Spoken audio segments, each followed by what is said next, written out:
ایران کے راشٹرپتی جناب Ebrahim Raisi کا جو دخد ہیلی کاپٹر گھٹنا میں ندھن ہو گیا ہے،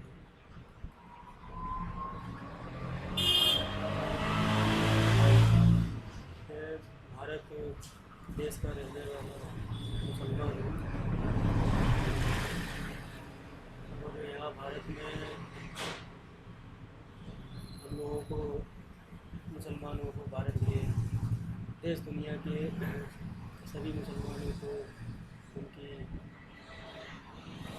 اس طریقے سے حادثے میں دنیا سے رخصتی ہو جانے کا بہت دکھ ہے۔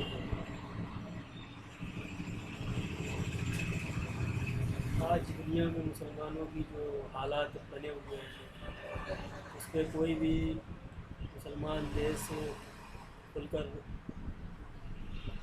کمزور مسلمانوں کے ساتھ کھڑا ہونے والا نہیں دکھائی پڑتا۔ جو عرب کے انگریزوں، یوروپ کے اور امریکہ کے دوارا بٹھالے ہوئے ان کی ایجنٹ سیاست ہیں، وہ کیول اپنے عیش و آرام اور اپنی اچھی زندگی جی رہے ہیں، اور اس کے عوض میں ساری دنیا کے جو مسلمانوں کے پریشانیاں ہیں اس کو درکنار کیا جا رہا ہے۔ آج کے دور میں ابراہیم رئیسی صاحب جو کہ ایران کے راشٹرپتی تھے، انہوں نے جو مظلوم مسلمان ان کے ساتھ نکل ہو رہا تھا اس کا بڑی اچھی طریقے سے ساتھ دیا، اور یہ سازش ہے دشمنوں، جو لوگ انسان میں فرق سمجھتے ہیں، ایک دھرم کو دوسرے دھرم سے بانٹ دیتے ہیں۔ ایک اللہ کے سبھی بندے ہیں، لیکن کچھ لوگ دوسرے بندوں کو پریشان کر کے سمجھتے ہیں کہ ان کی زندگی اچھی ہو جائے گی۔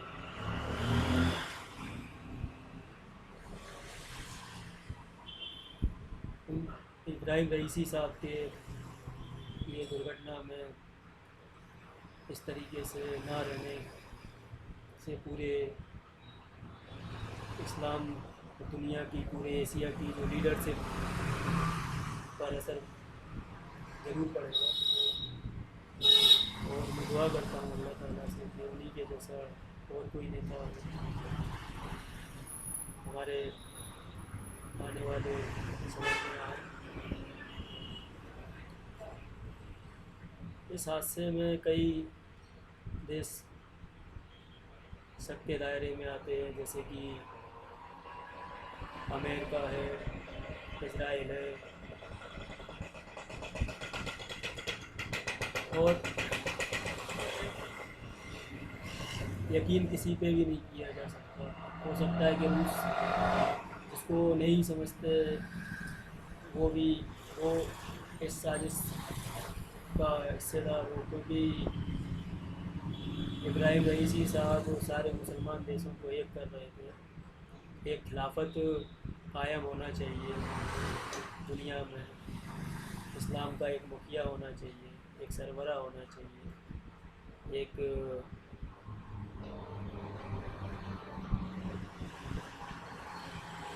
رہنما ہونا چاہیے، تو جس کے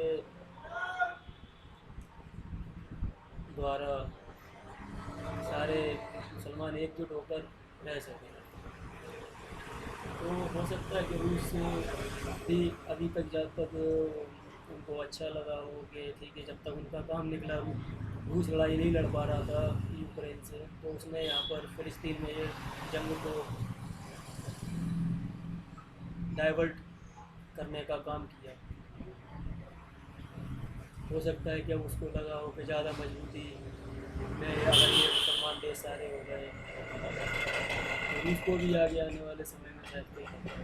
اس لیے مسلمانوں کسی کو اپنا سگا نہ سمجھے اور اپنی عقل سے اپنی حکمت سے کام کریں. بس یہی میں کہنا چاہتا ہوں. السلام علیکم.